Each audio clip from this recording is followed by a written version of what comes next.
Sometimes the most abandoned souls find each other when the world has given up on them both. In the harsh Idaho territory of 1882, a drought-stricken mountain village made a decision that would haunt them forever. They threw an aging pack donkey into the raging river to drown, declaring the faithful animal nothing but a burden. Jack Rourke had seen enough cruelty in his years drifting the frontier trails, but something about watching that terrified donkey struggle against the current broke through his hardened heart. Without a word, the grizzled cowboy waded into the deadly waters and pulled the animal to safety. The townsfolk called the donkey cursed, claiming it had outlived 3 owners and brought nothing but misfortune. But Jack didn't believe in curses, only in second chances. As he and his unlikely companion headed into the high country, they would discover that sometimes the very thing a community throws away holds the key to their salvation. What they found hidden in those mountains would change everything, but would the village accept help from the outcasts they had condemned? Before we jump back in, tell us where you're tuning in from, and if this story touches you, make sure you're subscribed, because tomorrow I've saved something extra special for you.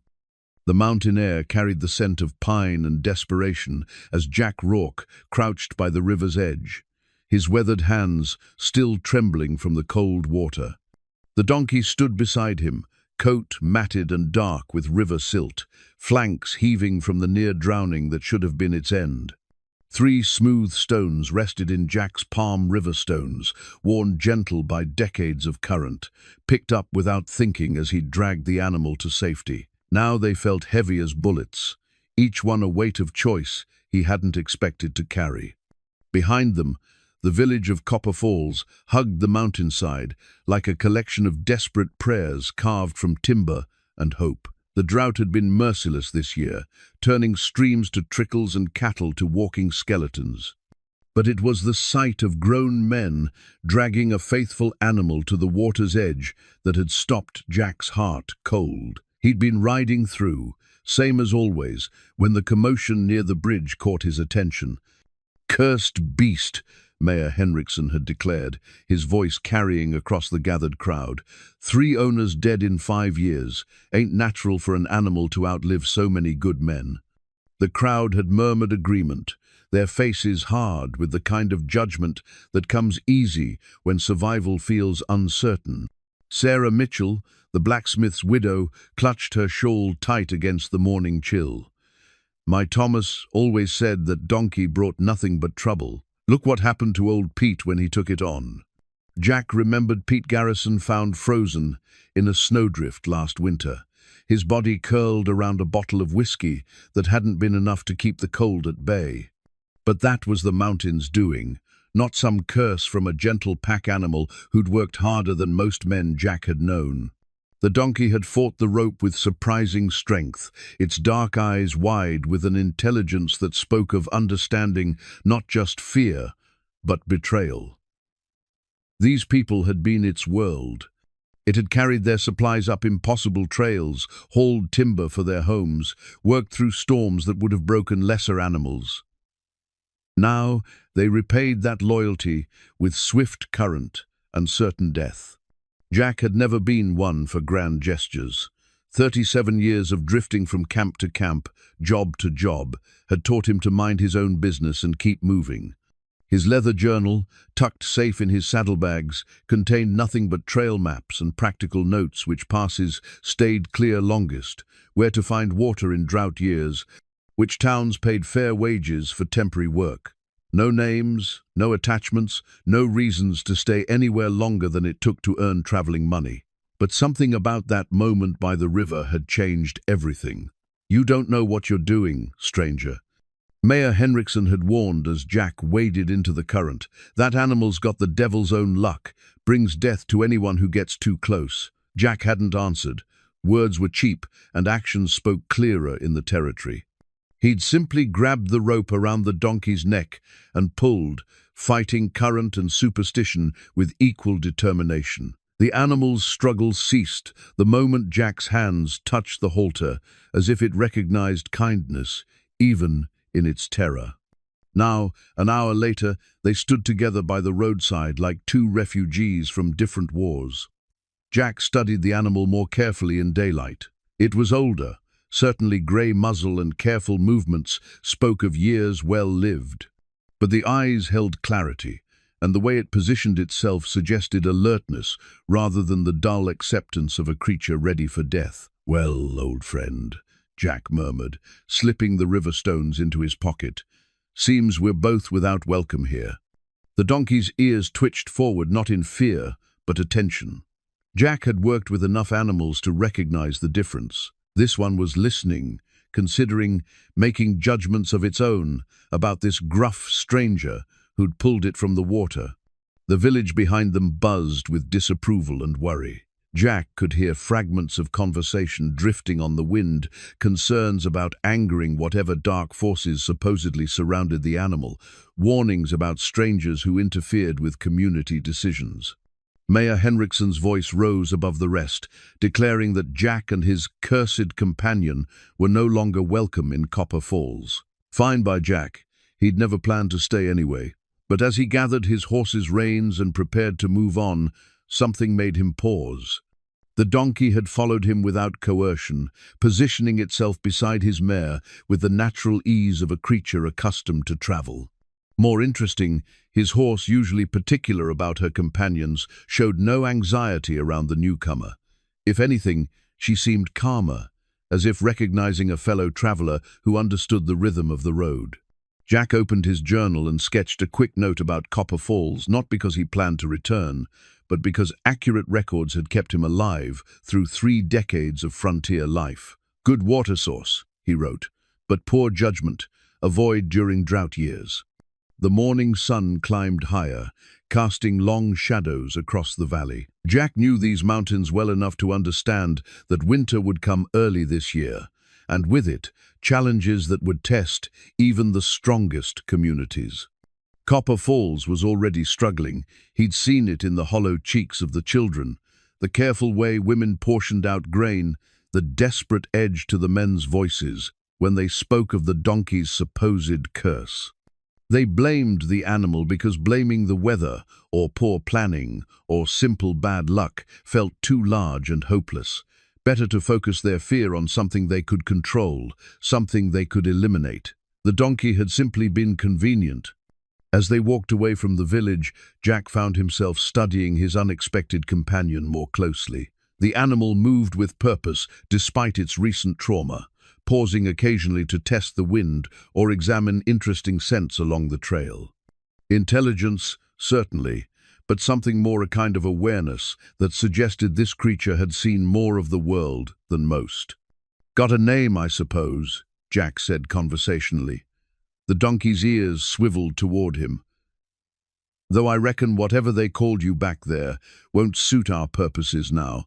The mountains ahead rose in familiar blue-green waves, promising solitude and the kind of peace that came from being far from the judgment of desperate people. Jack had planned to winter in the high country anyway. He had supplies enough for 2, and the extra company might prove useful when the snows came. He pulled out his journal again and made another note. "Acquired traveling companion. Appears healthy despite village claims. Will assess usefulness over coming weeks." But even as he wrote the practical words, Jack found himself thinking about those smooth river stones in his pocket, and the way the donkey had stopped struggling the moment it felt human kindness instead of condemnation. Some bonds, he was beginning to realize, couldn't be measured in practical terms. The road ahead wound into territory he knew well, high passes and hidden valleys, where a man and his animals could disappear for months without seeing another soul. It was exactly the kind of life Jack had chosen for himself years ago, when staying in one place had become too painful to contemplate. Now, with this unexpected companion beside him, he wondered if solitude might finally lose some of its appeal. 3 miles up the mountain trail, Jack stopped to fashion a proper halter from the spare rope in his saddlebags. The makeshift noose the villagers had used lay discarded by the roadside. He'd cut it away the moment they were out of sight, unable to bear the sight of that rough hemp around the animal's neck. Now he worked the softer braided rope with careful hands, creating something that would guide rather than bind. "Need to call you something," he said as he adjusted the fit. The donkey stood patiently, occasionally turning to watch Jack's movements with those remarkably intelligent eyes. "Can't keep thinking of you as the donkey, like you're some piece of equipment." The animal's ears flicked forward when Jack spoke, and something in that attentive gesture reminded him of a scripture story from his childhood. Gideon, the reluctant judge who had been chosen for an impossible task. It seemed fitting, somehow, for a creature that had survived when everyone expected it to perish. "Gideon," Jack said aloud, testing the name. The donkey's head turned toward him immediately, as if recognizing something true. "Well then, Gideon it is." They made camp that evening in a sheltered grove beside a small creek, the first running water they'd found since leaving Copper Falls. Jack went about his familiar routine, tending his mare, gathering firewood, setting up his simple canvas shelter, while Gideon explored the immediate area with careful, methodical thoroughness. The donkey seemed to understand the concepts of camp boundaries and safe grazing, never wandering far, but investigating every rock and bush with the attention of an experienced traveler. As the sun set behind the peaks, painting the sky in shades of gold and red, Jack found himself telling Gideon stories. It wasn't something he'd done in years. Talking to animals had always seemed like the first sign of a man going soft in the head. But something about the donkey's attentive presence made conversation feel natural rather than foolish. "Spent most of my life moving," Jack said, stirring the beans he'd put on to cook. "Never saw much point in staying anywhere long enough to call it home. People die, places change, and the road keeps going whether you follow it or not." Gideon had positioned himself just inside the circle of firelight, close enough to be part of the camp, but far enough to bolt if danger appeared. It was the behavior of an animal that had learned caution through experience rather than instinct. "Your previous owners," Jack continued, studying the donkey's reaction.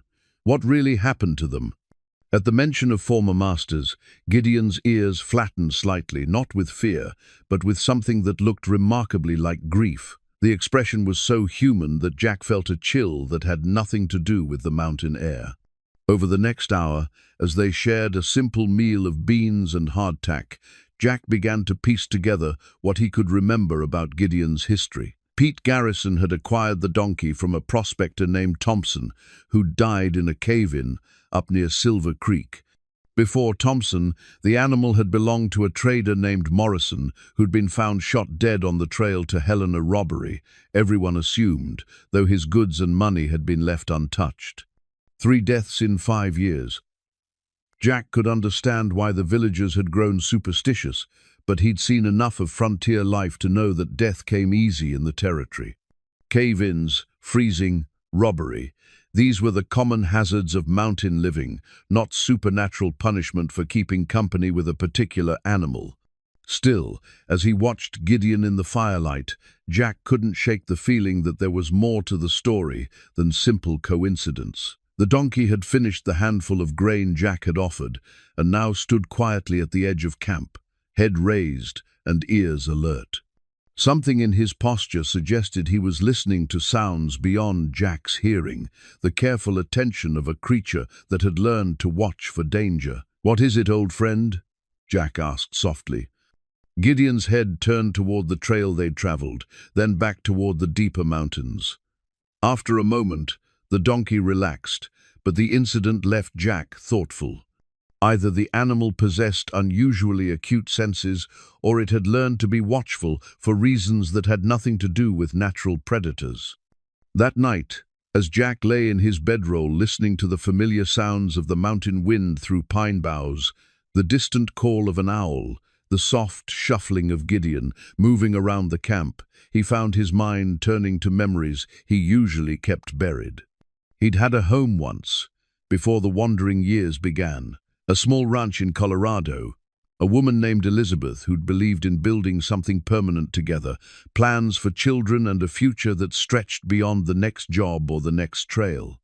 But permanence, Jack had learned, was a luxury the frontier rarely offered. Disease had taken Elizabeth in the space of a week, leaving him with a ranch he couldn't bear to keep and a future that suddenly felt empty of purpose. That had been 15 years ago. 15 years of moving from place to place, working just long enough to earn supplies and traveling money, never staying anywhere long enough to form attachments that could break his heart again. It had been a successful strategy. In its way, a man couldn't lose what he never allowed himself to have. But now, listening to Gideon's gentle breathing in the darkness, Jack wondered if his carefully constructed solitude had cost him more than he'd realized. The donkey's presence felt oddly comforting, not just company, but companionship.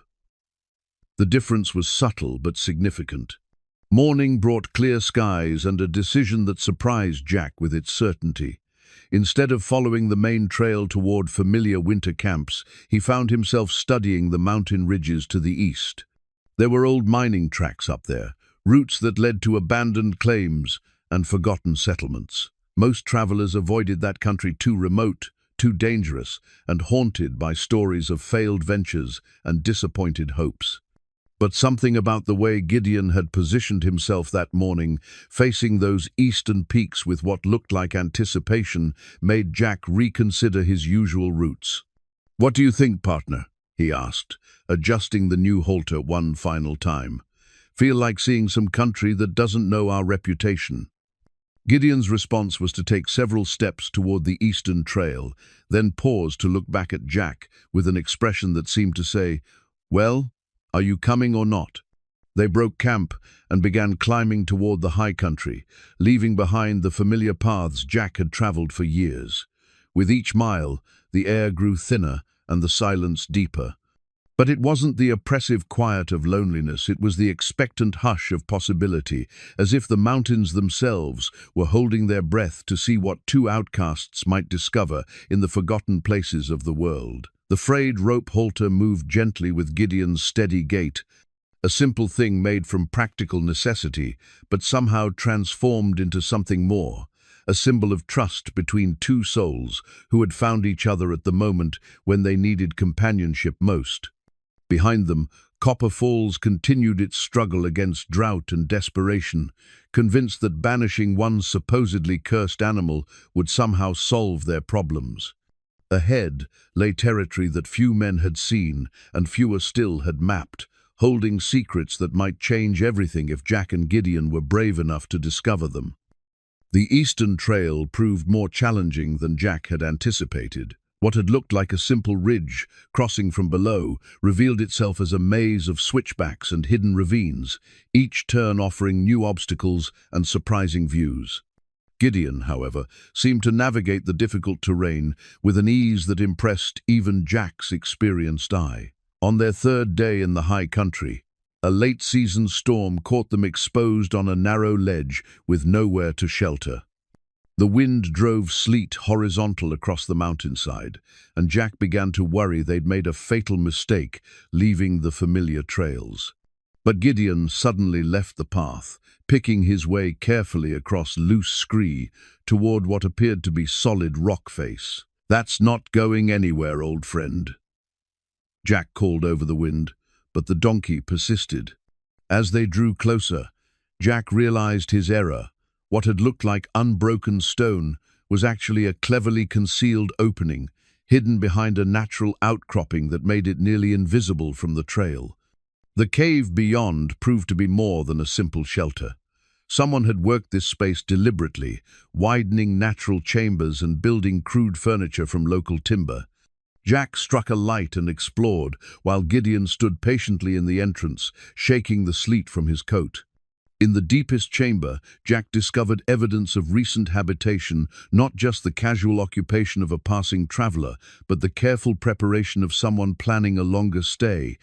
Sleeping furs were neatly rolled and stored in a dry alcove.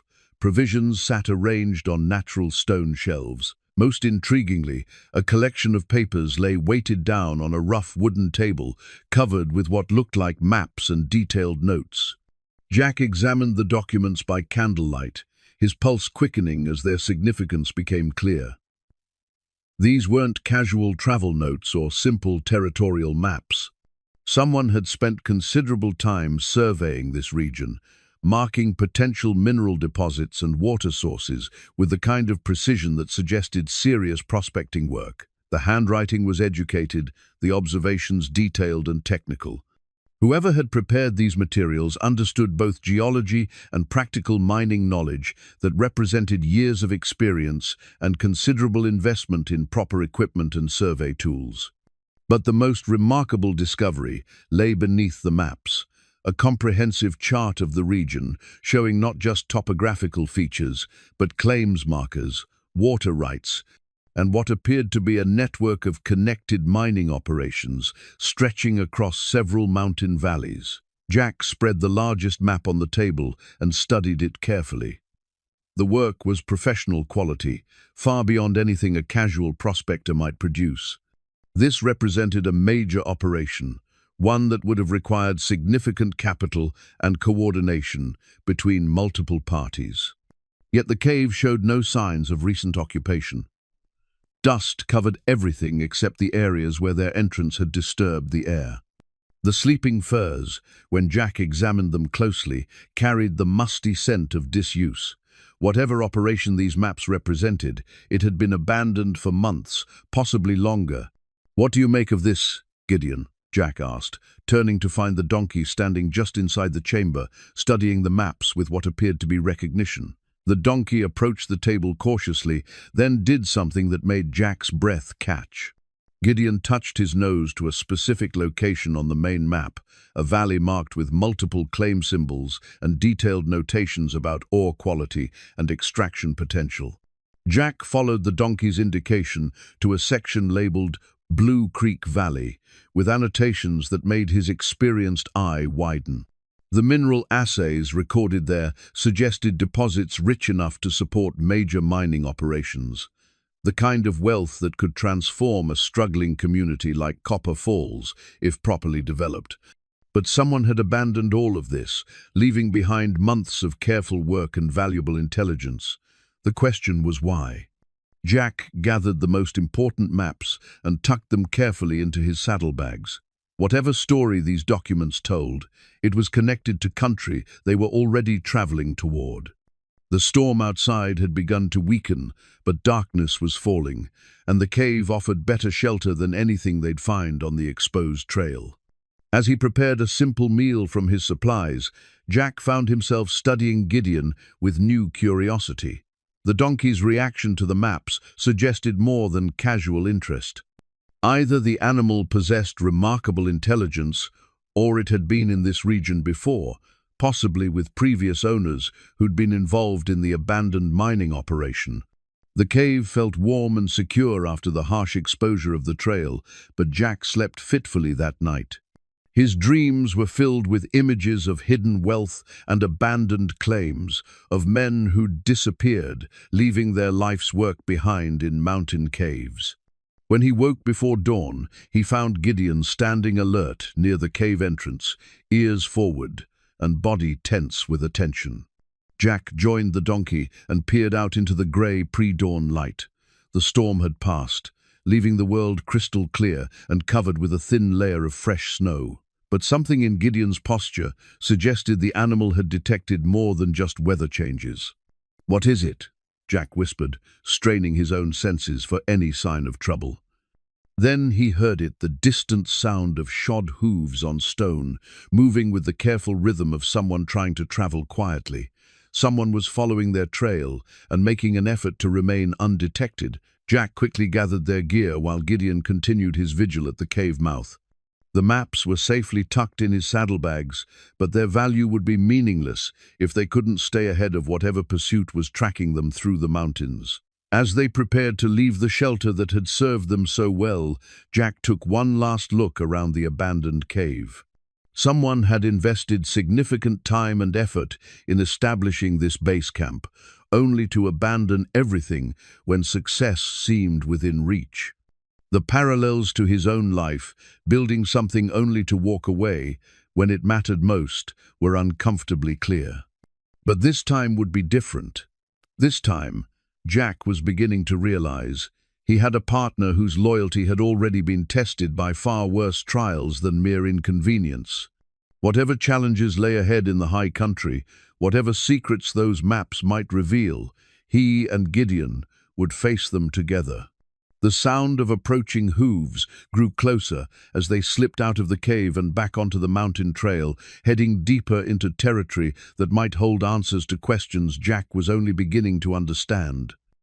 Jack worked by firelight that evening, his weathered hands steady despite the complexity of the task before him. The brass compass from the abandoned cave had been beautiful once, finely crafted with detailed engravings around its rim, and a needle that had probably guided its owner through countless successful journeys. Now the crystal face was cracked, the needle stuck, and the internal mechanism clogged with moisture and debris from years of neglect. But Jack had learned long ago that broken things could often be made whole again, given patience and the right tools. His knife blade served as a screwdriver, carefully removing the tiny screws that held the compass together. Gideon watched the delicate process from his position near the fire, occasionally shifting his weight, but never moving far enough away to break the comfortable circle of their shared camp.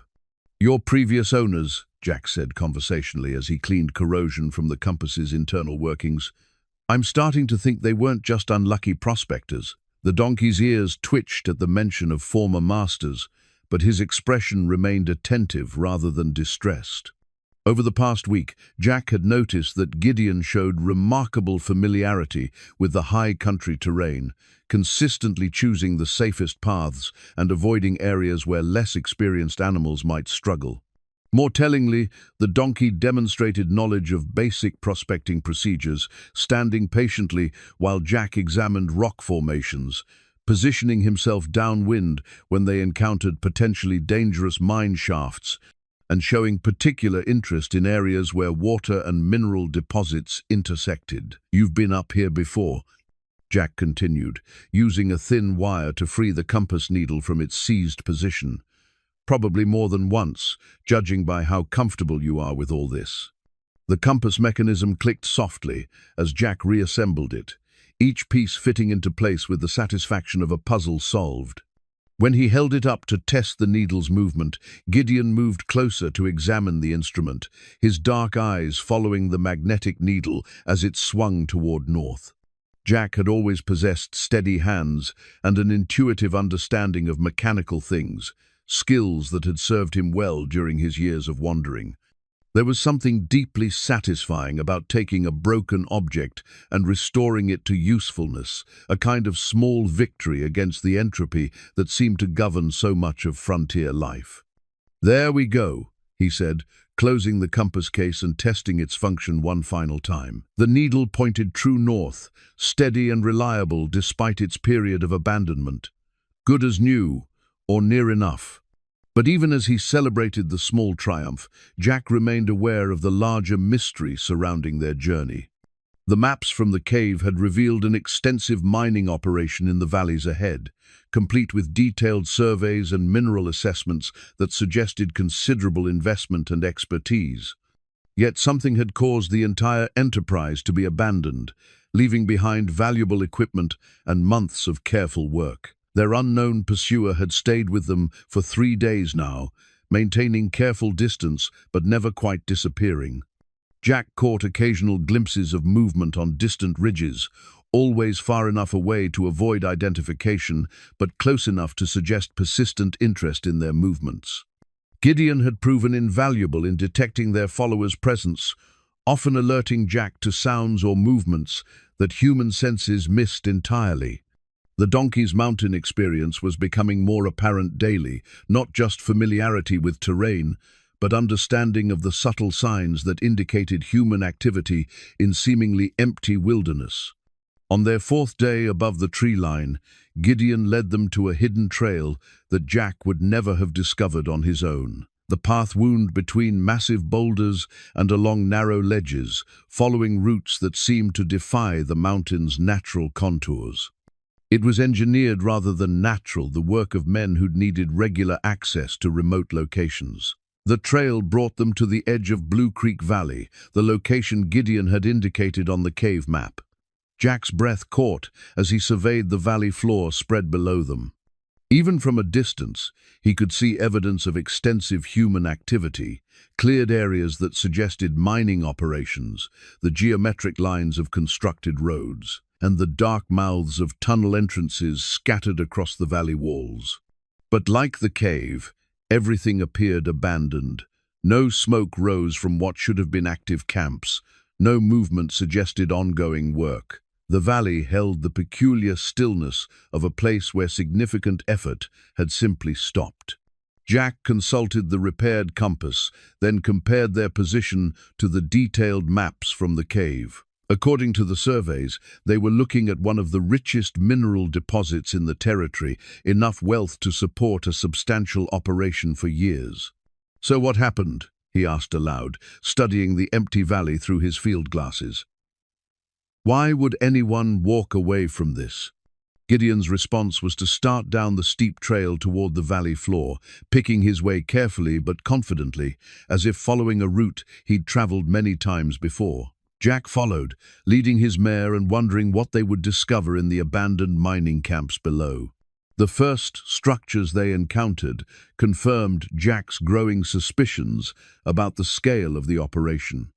These weren't the crude shelters of individual prospectors, but substantial buildings designed for extended occupation, bunkhouses, cook shacks, equipment storage, and administrative offices, built with the kind of permanence that suggested long-term investment. All of them stood empty, their doors secured but not locked, their interiors neat and organized, as if the inhabitants had simply stepped away for a brief absence rather than permanent abandonment. In the main office building, Jack discovered additional maps and documents that painted an even clearer picture of the operation's scope. Multiple companies had been involved, with coordination extending beyond simple mining claims to include transportation networks, supply contracts, and marketing agreements with Eastern buyers. This hadn't been a speculative venture, but a carefully planned enterprise, backed by serious capital and professional expertise.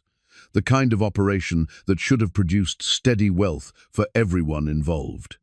Yet all of it had been abandoned within the past year, judging by the dates on the most recent documents Jack could find. As evening approached and they made camp near one of the empty bunkhouses, Jack found himself studying Gideon with new understanding.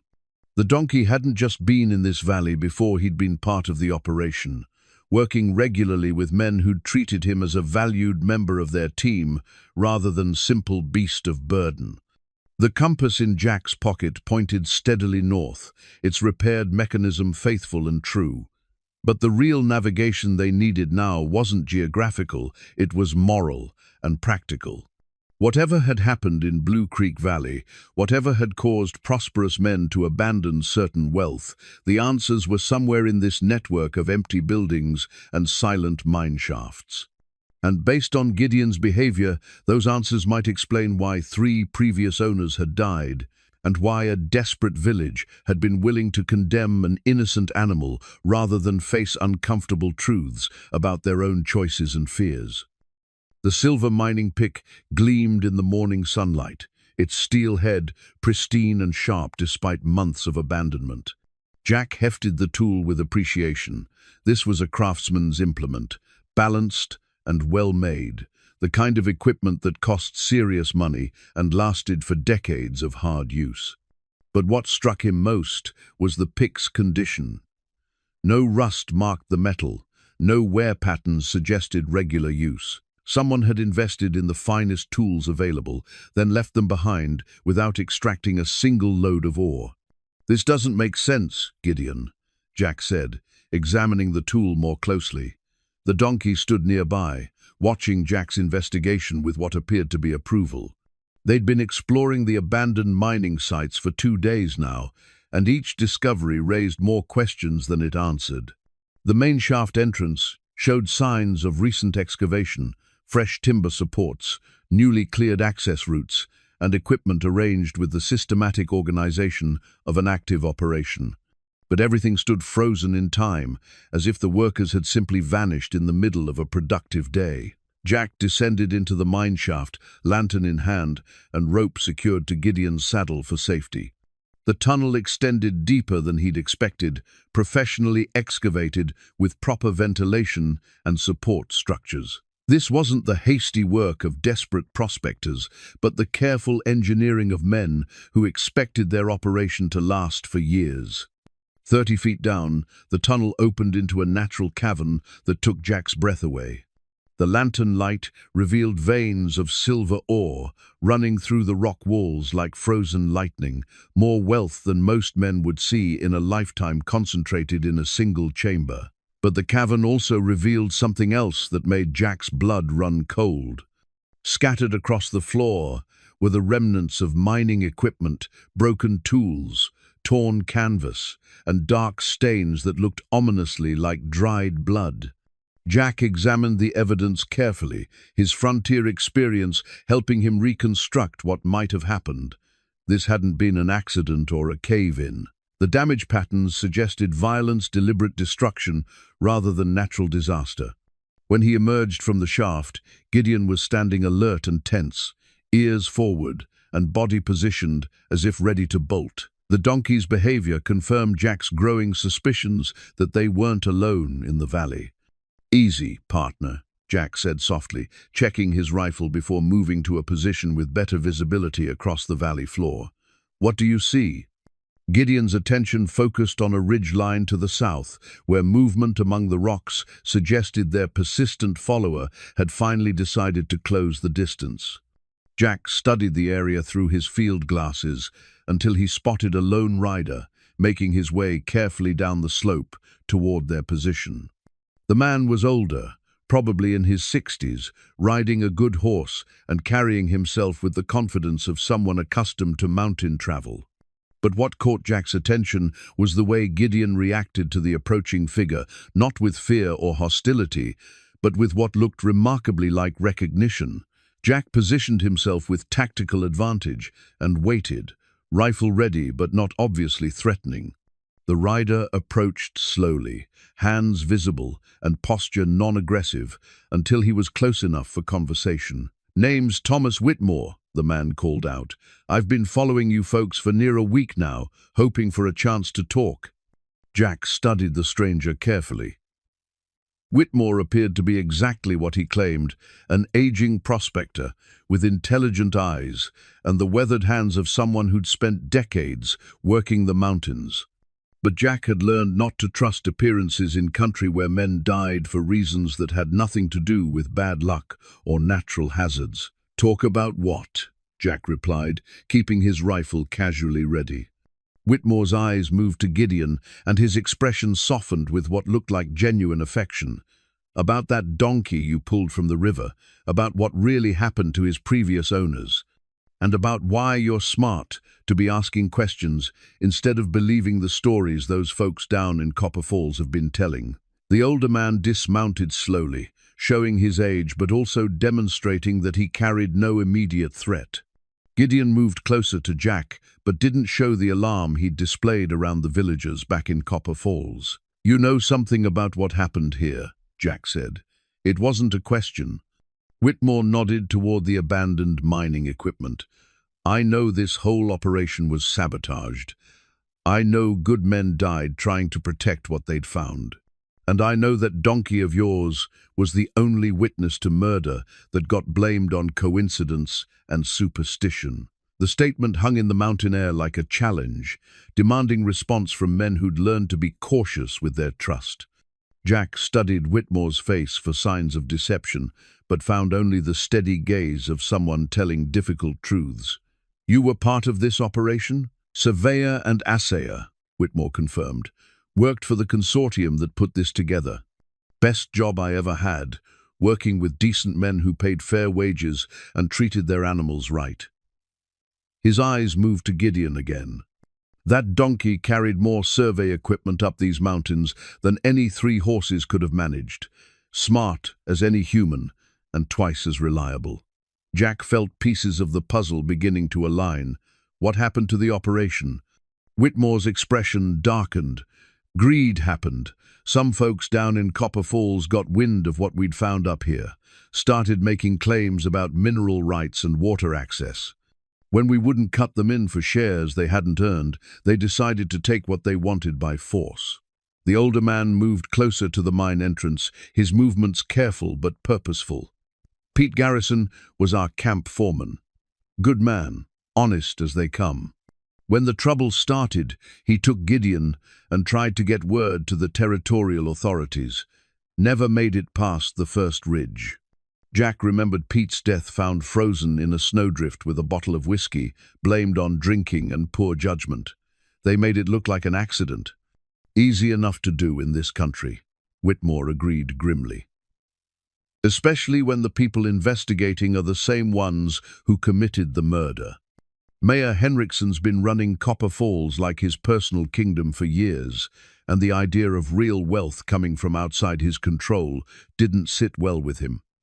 Gideon had moved closer during their conversation, positioning himself between the two men as if encouraging them to trust each other. The donkey's behavior suggested familiarity with Whitmore, but also a deeper understanding of the conversation's significance.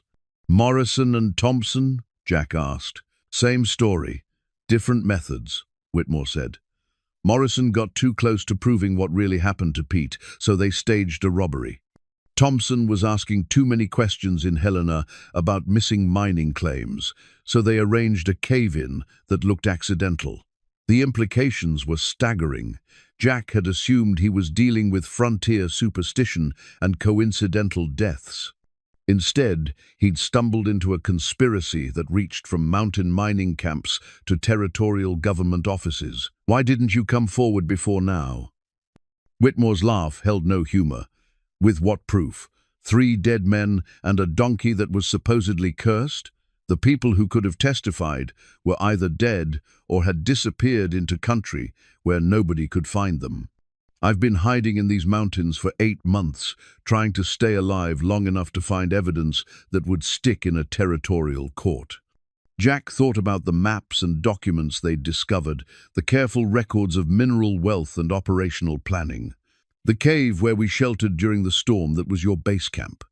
"One of several," Whitmore confirmed. "I've been documenting everything, building a case that might actually convince authorities who aren't in Henriksen's pocket. But I needed proof of what happened to the actual miners, not just the survey work we'd completed." The silver pick in Jack's hands suddenly felt heavier, weighted with implications he was only beginning to understand. This wasn't just abandoned equipment, it was evidence of violence committed for the sake of wealth that could have benefited everyone if greed and fear hadn't intervened. "What do you need from us?" Jack asked. Whitmore's eyes brightened with hope he'd probably given up expecting. "Help me document what's left down in those mine shafts. Help me prove that this operation was destroyed by murder, not bad luck or supernatural curses. And help me make sure that Donkey's story gets told the right way, as a witness to injustice, not a bringer of misfortune." Jack looked at Gideon, who was watching both men with alert intelligence. The donkey had survived 3 murders, carried the truth through months of persecution, and somehow led them to the evidence that could expose everything. The afternoon sun was beginning to slant toward evening, painting the abandoned mining camp in golden light that made the wealth hidden in these mountains seem both beautiful and terrible. Somewhere down in Copper Falls, desperate people were struggling with drought and failing crops, blaming their troubles on superstition while the real causes of their suffering planned their next moves in comfort and safety. Jack hefted the pristine mining pick one more time, feeling its balance and imagining the work it could have accomplished in honest hands. Then he handed it to Whitmore with the weight of decision. "Show us what you need to prove," he said. "It's time this story got told properly." The wooden cross stood stark against the mountain sky, its simple craftsmanship speaking to the careful respect Jack had always shown for the dead. He'd carved it from a piece of sound pine, measuring and shaping each line with the precision of a man who understood that some gestures carried weight beyond their simplicity. "Samuel Morrison," Jack read from the inscription he'd burned into the crossbeam.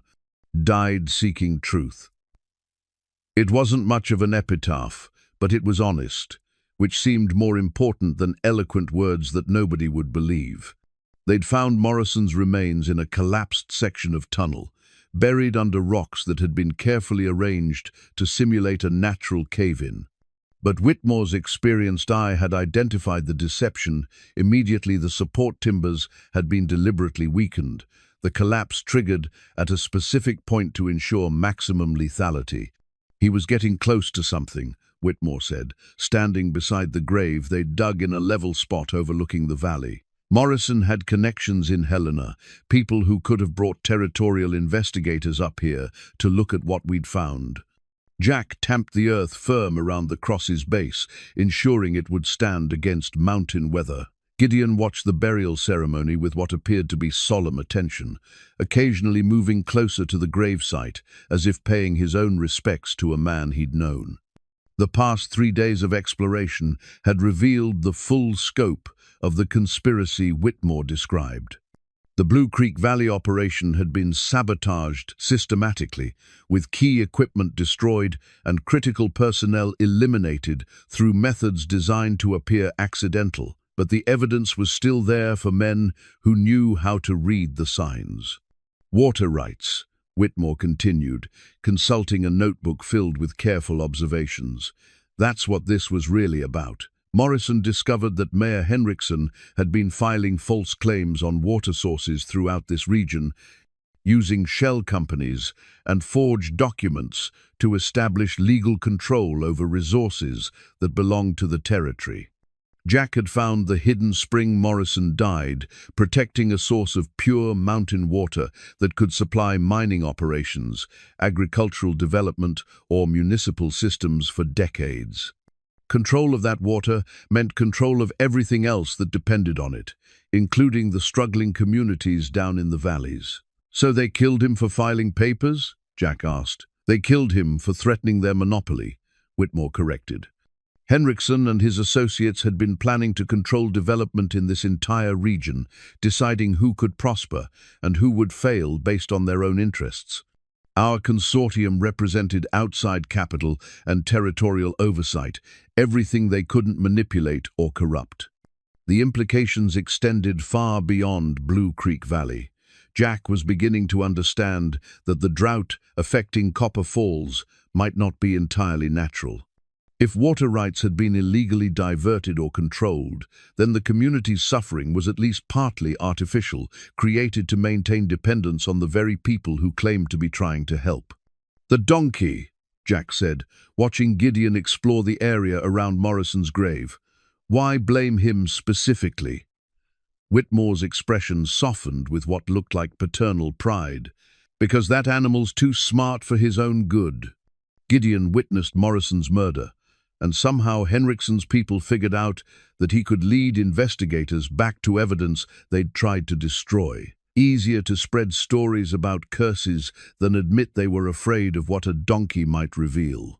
The afternoon was growing late, and Jack had promised to scout the upper valley before dark. But something about the burial site felt incomplete, as if Morrison's death required more acknowledgement than a simple wooden cross could provide. "Tell me about him," Jack said. "What kind of man was Morrison?" Whitmore sat on a nearby boulder, his face thoughtful in the slanting sunlight. "Trader by profession, but he understood geology better than most college-trained men I've known. Had a gift for reading country, seeing what was hidden beneath the surface. More than that, though, he was honest. In a business where men lie as easily as they breathe, Morrison's word meant something." Jack found himself thinking about Elizabeth, about the honest life they'd planned together before disease and circumstance destroyed their future. Morrison had been trying to build something legitimate in a region where corruption seemed to be the normal way of conducting business. "He had family?" Jack asked. "Sister in Denver. I wrote her after he disappeared, but never got an answer. Probably figured he'd just moved on to new prospects. The way traders do." Whitmore's voice carried regret for communications that had never been completed, for people who would never know what had really happened to someone they'd loved. As the sun began to set behind the western peaks, Jack made a decision that surprised him with its certainty. He pulled out his journal and wrote a careful description of Morrison's burial site, including detailed directions and landmark references that would allow someone to find the grave even years in the future. "What are you doing?" Whitmore asked. "Making sure he's not forgotten," Jack replied, continuing to write. "When this is all over, when the truth comes out, his sister will want to know where he's buried. She'll want to know that someone took the time to do things properly." Gideon moved closer, as Jack wrote, as if understanding the importance of the documentation. The donkey's presence had become a comfort over the past weeks, not just companionship, but a reminder that loyalty and intelligence could survive, even in circumstances designed to destroy them. The wooden cross cast a long shadow across the mountain grass, pointing toward the valley, where desperate people struggled with problems that weren't entirely of their own making. Morrison had died trying to expose the truth about resources that could have solved those problems. Now it fell to others to complete the work he'd started. Jack closed his journal and looked at the simple grave marker one more time. Tomorrow they would continue documenting evidence, building the case that might finally bring justice for Morrison and the other victims of Henrikson's conspiracy. But tonight, at least, a good man's sacrifice had been properly acknowledged by people who understood what he died trying to accomplish. "Rest easy, friend," Jack said quietly. "Your story's not over yet." As they walked back toward their camp, Gideon paused once more beside the gravesite, his dark eyes fixed on the wooden cross with what appeared to be understanding. Some bonds, Jack was learning, transcended the boundaries between species loyalty, memory, and the determination to see justice done, even when the cost seemed impossibly high. The blood-stained ledger lay open on the makeshift table they'd constructed from mining equipment, its pages revealing a conspiracy more extensive and calculated than Jack had imagined possible. The neat handwriting belonged to Morrison, but the story it told was written in the careful observations of a man who'd realized he was documenting his own death warrant. "Look at these entries," Whitmore said, his finger tracing columns of figures that painted a damning picture. Morrison tracked every suspicious death, every convenient accident, every piece of missing equipment. He knew exactly what was happening, and he was building evidence to prove it. Jack studied the ledger's contents by lantern light, his understanding of the situation shifting with each revelation. The drought affecting Copper Falls hadn't been entirely natural. Water rights had been systematically diverted through forged documents and intimidation, creating artificial scarcity that increased dependence on Mayor Henrikson's emergency resources. But the most shocking discovery lay in Morrison's final entries, written in the days before his murder. He'd uncovered evidence that the conspiracy extended beyond simple water rights manipulation. Henrikson and his associates had been running a territorial-wide operation, using their positions to control mining claims, manipulate territorial surveys, and eliminate anyone who threatened their monopoly on natural resources. "They weren't just stealing from our operation," Whitmore said grimly. "They were stealing from the entire territory and using murder to cover their tracks." The ledger contained names, dates, and detailed documentation of bribes paid to territorial officials. Forged documents filed with land offices and a systematic campaign of violence designed to eliminate witnesses and competitors. Morrison had compiled enough evidence to bring down not just Henrikson, but a network of corruption that reached into the territorial capital. More personally devastating was Morrison's discovery of why Gideon's owners had been targeted specifically.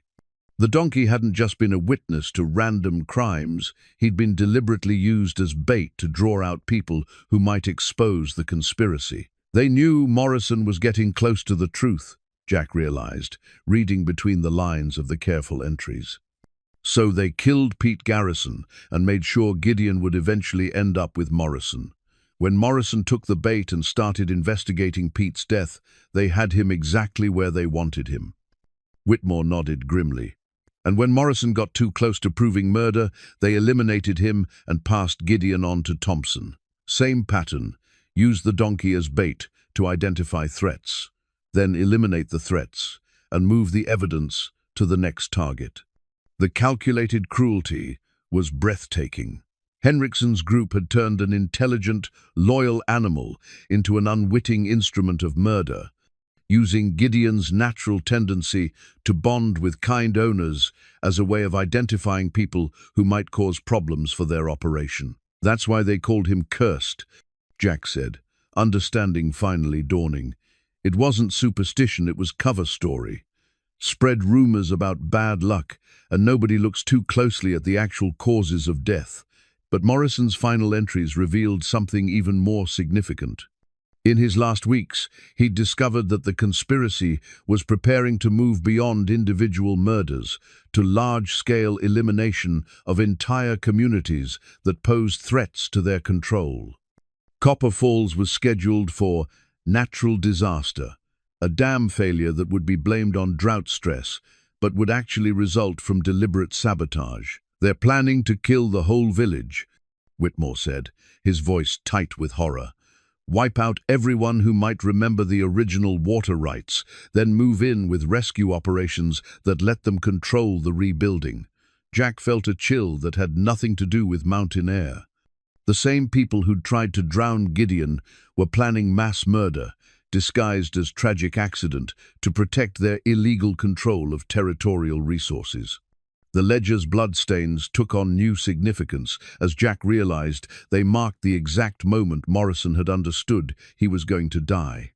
The final entry, written in increasingly unsteady handwriting, was a desperate attempt to hide evidence where honest investigators might eventually find it. Hidden documents in cave system. Map coordinates 42.7N, 114.3W. Trust no territorial officials except Judge Patterson, Helena District. Gideon knows location of additional evidence. Animal understands more than people realize. If found dead, investigate Mayor Henriksen, Copper Falls. Water rights fraud extends to territorial level. Planned dam sabotage, scheduled before winter freeze.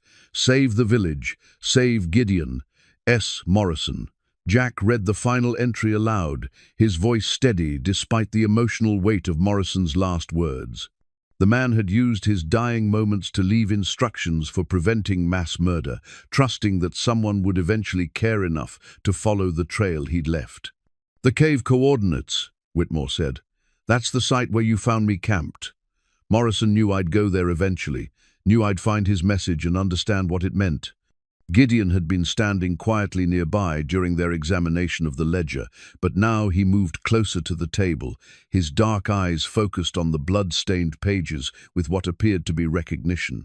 The donkey touched his nose gently to Morrison's final entry, confirming what Jack had begun to suspect. He understands, doesn't he? Jack said. Not just words, but meaning. He knows what Morrison was trying to tell us. More than that, Whitmore replied. He's been trying to lead someone back to this evidence for months. Every time they passed him to a new owner, he'd try to guide them toward the truth. But they all died before they could act on what he was showing them. The full scope of the conspiracy was staggering, but Morrison's documentation provided a clear path forward. They had evidence of murder, fraud, and planned mass destruction. More importantly, they had time to prevent the dam sabotage that would destroy Copper Falls. But they also had to acknowledge a harsh reality. They were 3 men and a donkey, facing a conspiracy backed by territorial officials and willing to commit any crime necessary to protect their interests. Jack closed the ledger carefully, treating Morrison's final testimony with the respect it deserved. The bloodstains on its pages represented more than evidence of murder. They marked the sacrifice of a man who'd chosen truth over safety, justice over survival. Morrison trusted us to finish what he started, Jack said, looking at Whitmore and then at Gideon. Question is, are we capable of keeping that trust? The mountain knight pressed close around their small circle of lantern light, holding secrets and dangers that seemed almost overwhelming. But within that circle sat proof that good men had died for important reasons, and that their deaths might still serve a purpose if the right people were willing to act on the truth they'd preserved. Gideon's steady presence reminded Jack that loyalty and intelligence could survive even the most calculated attempts to destroy them. Whatever challenges lay ahead, they would face them with the knowledge that they were fighting for something larger than their own survival. They were fighting for justice that had been too long delayed. The iron mining cart lay partially buried beneath years of accumulated debris, but its contents told a story that made Jack's hands shake with controlled anger. Bags of high-grade silver ore filled the cart's bedwealth that should have belonged to the territorial government and the investors who'd legitimately funded the mining operation. Instead, it represented stolen resources that Henriksen's people had been smuggling out systematically while spreading stories about cursed claims and failed operations. $20,000 worth, minimum, Whitmore estimated, examining the ore samples with his experienced eye. And this is just one cart. Morrison's notes suggest they'd been removing processed ore for months before they shut down the operation. Jack photographed the evidence methodically, using the camera equipment Whitmore had salvaged from the mining camp. Each image would serve as documentation for the territorial authorities, proof that the Blue Creek Valley operation had been profitable rather than cursed, productive rather than failed. But time was running short. Morrison's ledger indicated that the dam sabotage was scheduled for the week before winter freeze, less than 10 days away. The conspirators needed to destroy Copper Falls before the spring melt, when territorial inspectors would have access to investigate the drought's artificial causes. Gideon had led them to the hidden cart with the same uncanny accuracy he'd shown throughout their investigation. The donkey's behavior suggested not just familiarity with the mining operation, but detailed knowledge of where evidence had been concealed. More than once during their weeks together, Jack had caught himself wondering if animals understood more about human motivations than people generally credited. "We need to get word to Judge Patterson," Whitmore said, consulting Morrison's notes about trusted territorial officials. "If we can reach Helena with this evidence—" "There's no time," Jack interrupted. "Even if we left today, rode hard, and found Patterson immediately available, we couldn't organize official intervention before they destroy the dam. Those people down in Copper Falls will be dead before territorial justice catches up with this conspiracy." The mountain evening was clear and cold, with the kind of crystalline air that made distant peaks seem close enough to touch. But Jack felt the weight of approaching winter in his bones, along with the pressure of decisions that would determine whether dozens of innocent people lived or died.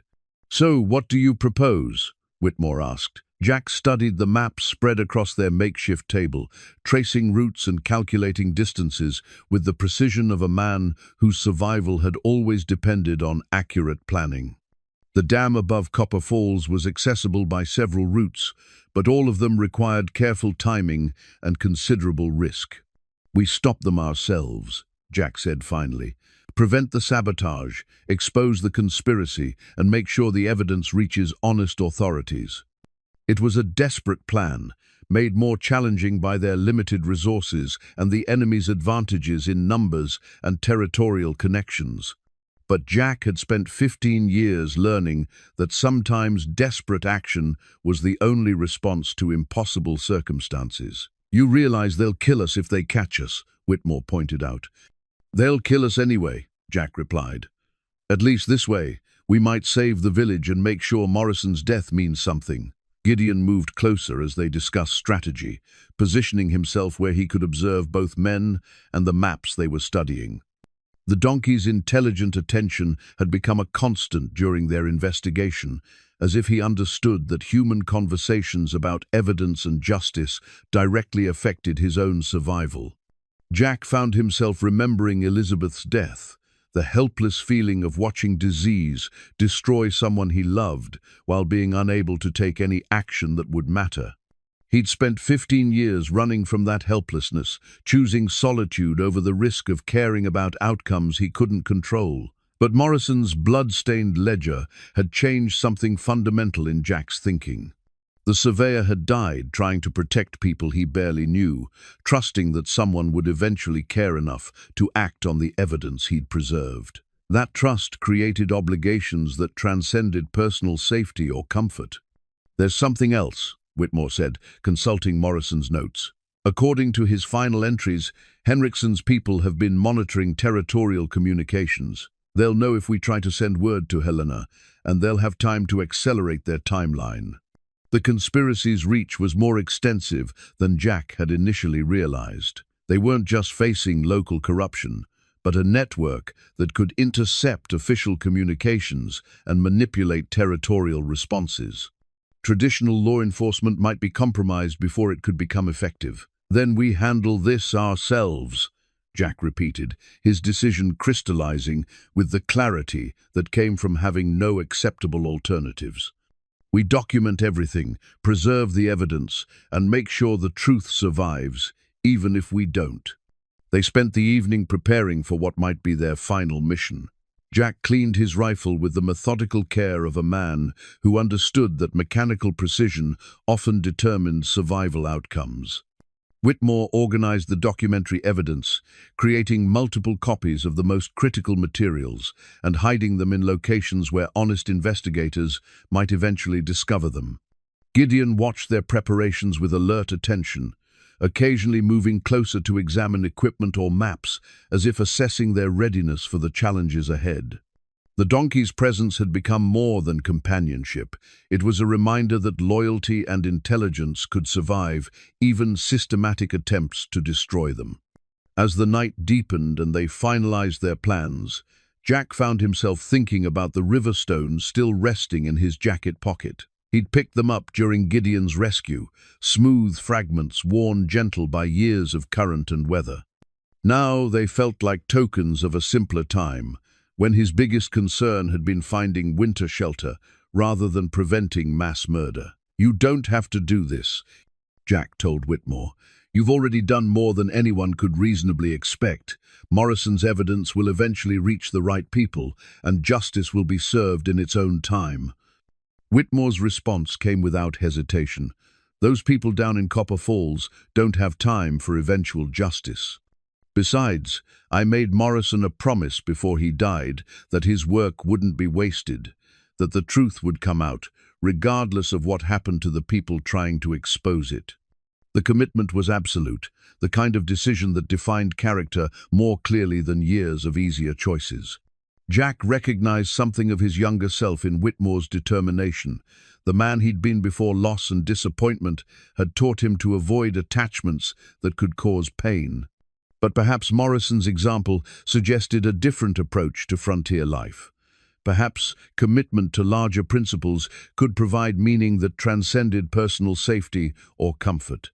Perhaps caring about outcomes beyond immediate survival was what separated living from merely existing. The iron mining cart sat in the lantern light, like physical proof that good work could be stolen, that honest effort could be corrupted, but that evidence of truth would eventually emerge for people willing to look for it. Morrison had died protecting that evidence, trusting that someone would care enough to act on what he'd discovered. Now it fell to Jack, Whitmore, and an intelligent donkey to honor that trust by preventing the final crime in Henrikson's conspiracy, the destruction of an entire community to protect illegal profits and territorial corruption. The mountain night pressed close around them, holding dangers and challenges that seemed almost overwhelming. But within their small circle of preparation and determination sat proof that ordinary people could accomplish extraordinary things when motivated by justice rather than self-interest. Tomorrow they would ride toward Copper Falls, carrying evidence of conspiracy and the slim hope that 3 unlikely allies might be enough to prevent mass murder disguised as natural disaster. The tarnished sheriff's badge lay heavy in Jack's palm, its metal surface pitted with age and weather, but still bearing the clear inscription, Deputy Sheriff, Territorial District 7. They'd found it clutched in the skeletal fingers of a body hidden in one of the deeper mine shafts, another victim of Henriksen's conspiracy, another piece of evidence that the corruption extended far beyond simple mining fraud. Deputy Marshal William Hayes. Whitmore read from the identification papers they'd discovered with the remains. Morrison wrote about him territorial lawman who came up here asking questions about the missing mining reports. Never made it back to Helena. Jack studied the badge with the grim understanding that they were looking at proof of how far Henriksen's people would go to protect their operation. Killing territorial law enforcement officers represented a level of criminal ambition that bordered on rebellion against federal authority. But it also represented opportunity. Hayes had been carrying official documents when he died, including territorial warrants that gave Jack and Whitmore legal authority to investigate federal crimes and make arrests in the name of territorial justice. "These warrants are still valid," Jack said, examining the legal papers carefully. "Hayes was investigating exactly the crimes we've been documenting. We can act with official authority." They'd returned to Copper Falls as the morning sun painted the mountains in shades of gold and red, riding openly rather than attempting concealment. The direct approach felt dangerous but necessary. They needed to present their evidence publicly before the entire community in a way that would make it impossible for Henriksen to suppress or discredit their findings. The village was buzzing with activity when they arrived, the kind of urgent movement that suggested crisis rather than normal morning routines. Jack soon discovered the cause. Mayor Henriksen had called an emergency town meeting to discuss immediate evacuation due to dangerous structural problems with the dam above the village. "Perfect timing," Whitmore said grimly. "They're accelerating the timeline. Probably saw us coming and decided to trigger the disaster ahead of schedule." The town meeting was already in progress when Jack, Whitmore, and Gideon approached the community center. Through the open windows, they could hear Henriksen's voice raised in urgent rhetoric about engineering assessments and imminent dam failure, about the need for immediate relocation to temporary camps that had been conveniently prepared in advance.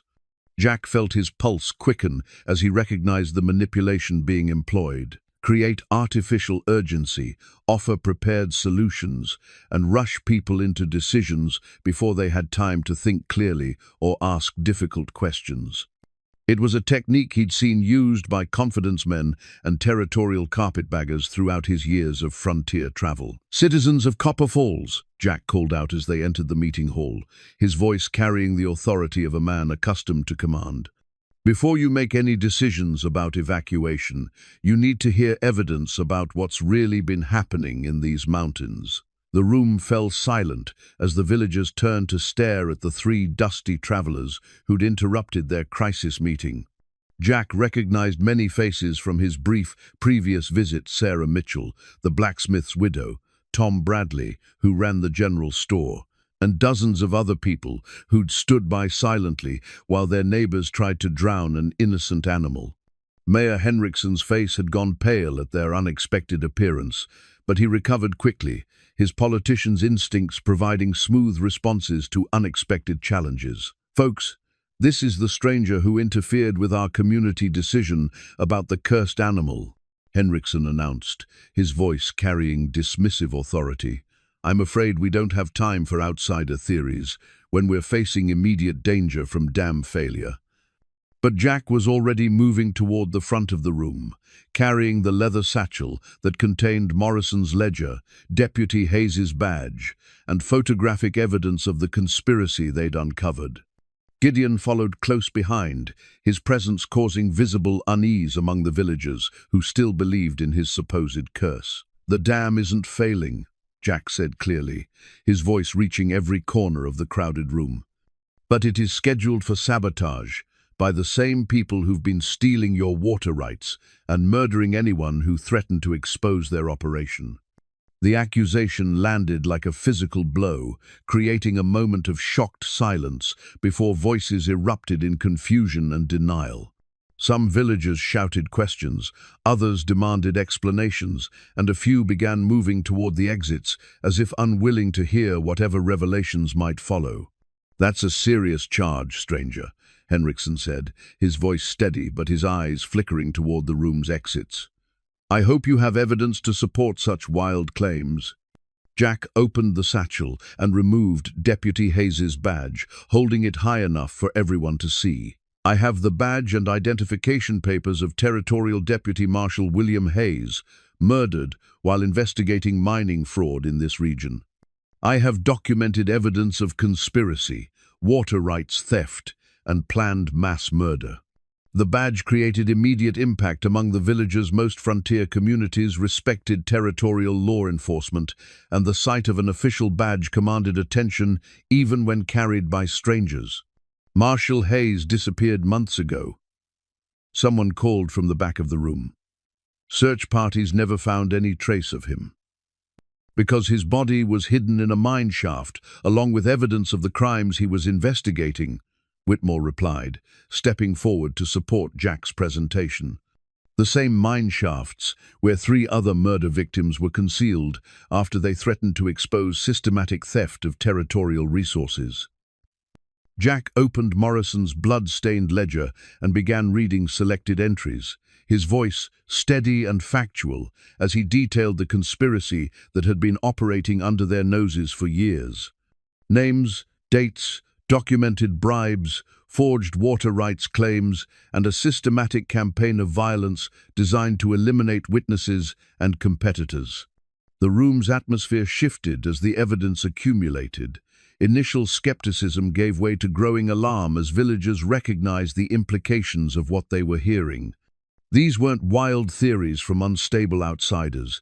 This was carefully documented evidence presented by men who clearly understood the legal and practical significance of their discoveries. The small brass bell chimed softly as Jack lifted it from the evidence satchel, its clear tone cutting through the confused voices of the crowd like a call to attention. The bell was simple but well made, the kind of practical decoration that working animals wore to help their handlers locate them in difficult terrain. "This bell belonged to Gideon," Jack said, his voice carrying to every corner of the crowded meeting hall. "It was found among the personal possessions of Samuel Morrison, along with other items stolen after Morrison's murder. Physical proof that your cursed donkey was actually the victim of systematic persecution designed to cover up territorial-level crime." The sight of the bell created immediate reaction among the villagers. Several people who'd known Morrison during his time in the area began whispering among themselves, recognizing the evidence of connection between the murdered surveyor and the animal they'd condemned. Mayor Henriksen had recovered from his initial shock and was mounting a counterattack, his politician's instincts providing smooth responses to the accumulating evidence. "Folks, this is exactly the kind of hysteria we can't afford during a genuine emergency," Henriksen declared, his voice carrying practiced authority. "These strangers are presenting random objects and claiming they prove wild conspiracy theories. Meanwhile, engineering reports clearly indicate that our dam could fail at any moment." But Jack was ready for the deflection. He pulled out the photographs Whitmore had taken of the hidden ore carts, the blood-stained ledger, and Deputy Hayes's remains, spreading them across the meeting table where everyone could see the documented evidence. "Mayor Henriksen," Jack said formally, "by the authority vested in Deputy Marshal Hayes and transferred to me as his designated successor in this investigation, I place you under arrest for conspiracy, murder, theft of territorial resources, and planned destruction of community property." The formal arrest declaration created immediate chaos. Some villagers shouted support for their longtime mayor, others demanded to examine the evidence more closely, and several people began moving toward the doors, as if the meeting had become too dangerous for continued attendance. But before anyone could leave, Gideon moved to the center of the room and did something that silenced every voice in the hall. The donkey walked directly to Mayor Henriksen and began pawing at the floor in front of the mayor's feet, his behavior unmistakably deliberate and meaningful. "What's he doing?" Sarah Mitchell asked, her voice hushed with growing understanding. Jack consulted Morrison's notes, then looked up at the crowd with grim certainty.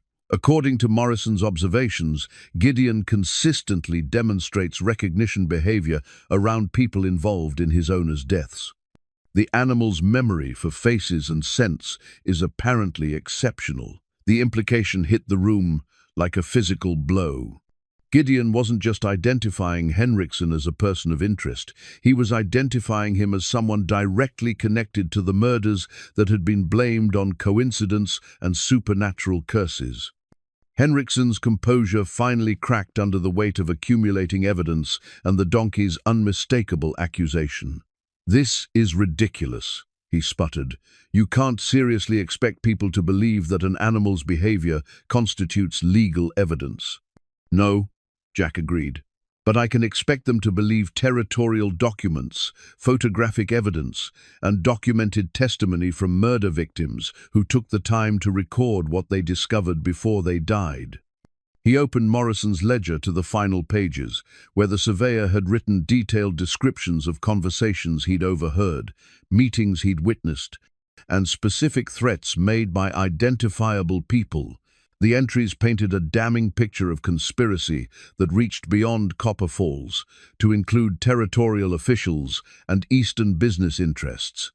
Morrison documented everything, Whitmore added, moving to stand beside Jack in a show of unified testimony, including recorded conversations where Mayor Henriksen discussed eliminating witnesses and staging the dam failure to cover up their water rights theft. The evidence was overwhelming, but Jack knew that proving guilt and preventing immediate disaster were two different challenges. Even if the villagers accepted the truth about Henriksen's conspiracy, they still faced the practical problem of stopping sabotage that might already be in progress. "Tom Bradley," Jack called to the store owner, "you know these mountains better than most. How long would it take armed men to reach the dam from here?" Bradley consulted his pocket watch, his face grave with understanding. "Hour and a half, maybe 2 hours if they're carrying equipment. But if they left when they saw you folks coming into town, they could already be there," Jack finished. The timing was dangerously close, with success or failure potentially decided by margins measured in minutes rather than hours. The room erupted in urgent discussion as villagers grappled with the reality that their community faced immediate destruction from people they'd trusted with their safety and governance. Some demanded immediate evacuation, others called for armed resistance, and a few suggested sending riders to alert territorial authorities. But Jack knew that conventional responses wouldn't be sufficient.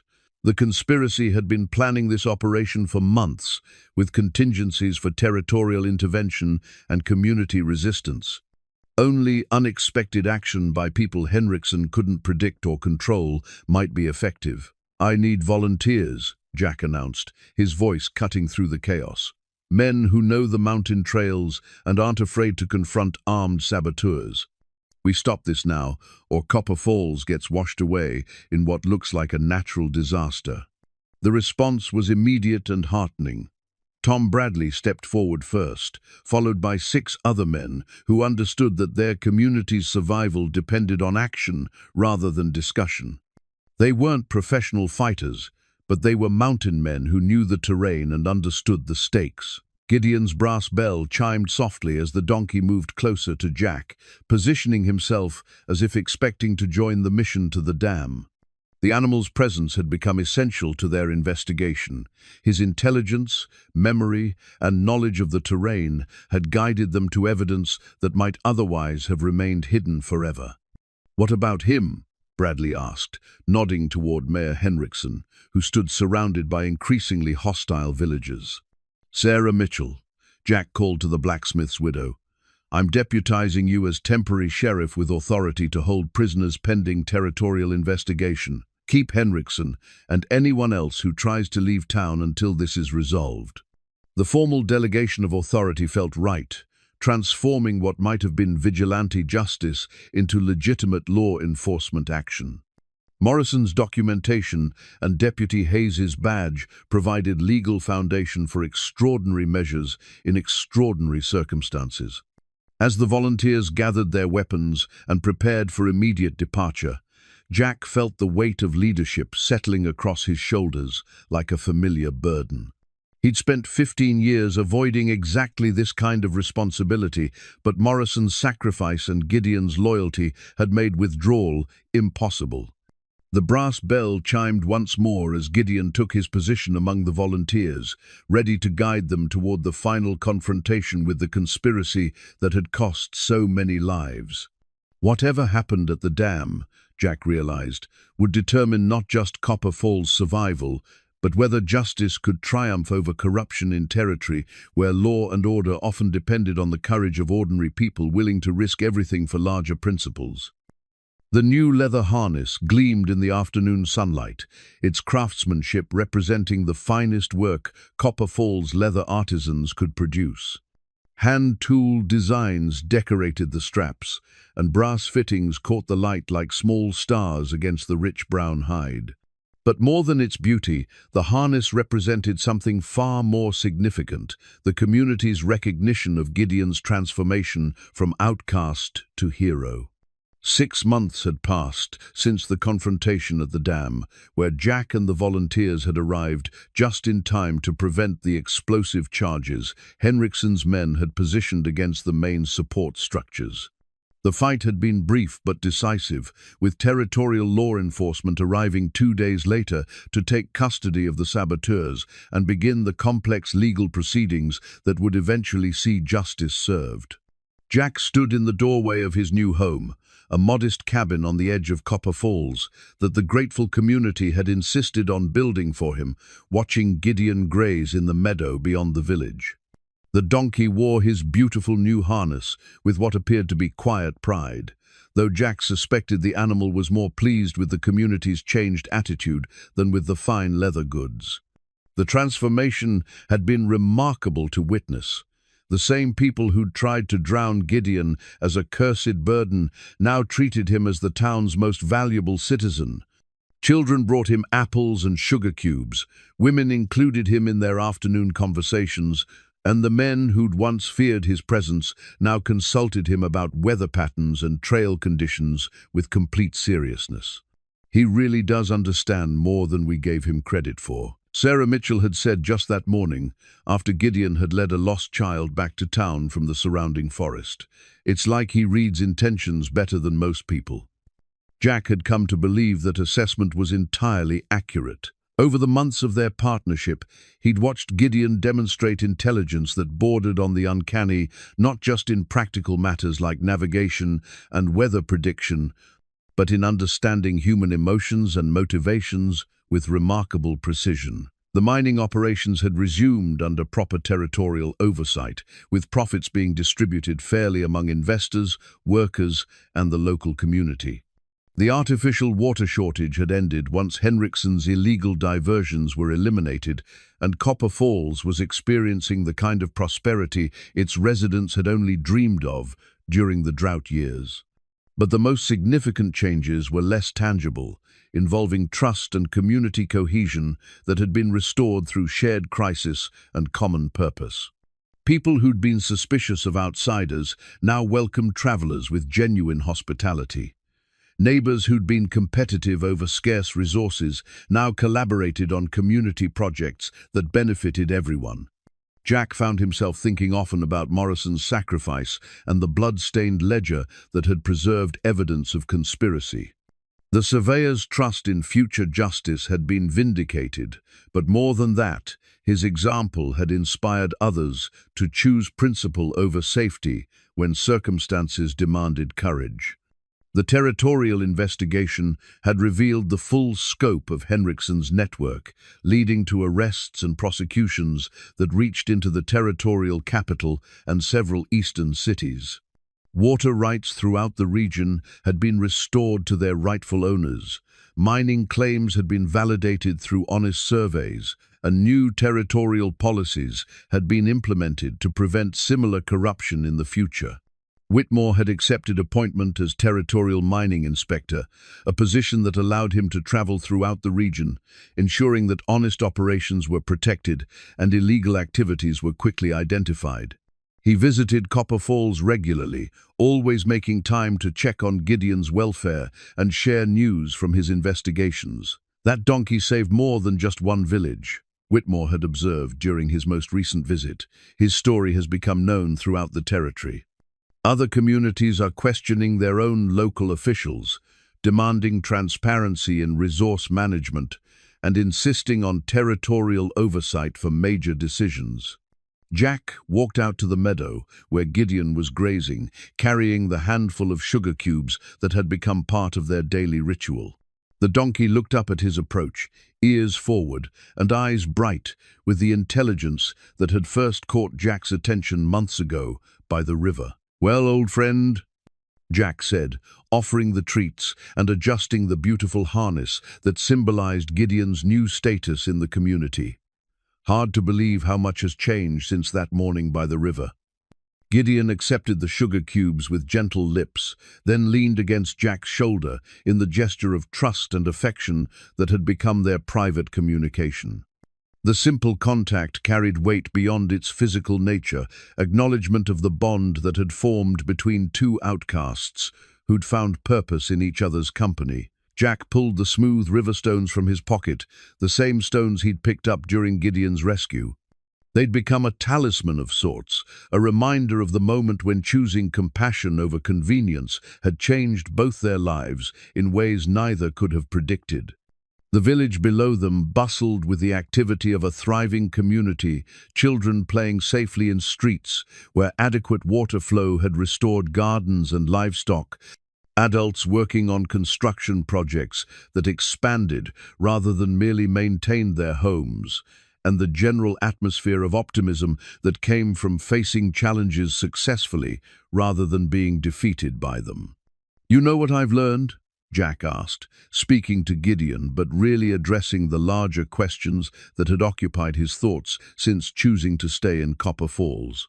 15 years I spent running from attachments, convinced that caring about people or places would only lead to pain when they were lost. Gideon's attention remained focused on Jack's voice, the donkey's expression suggesting understanding that transcended species barriers. "But Morrison was right," Jack continued. "Some things are worth the risk.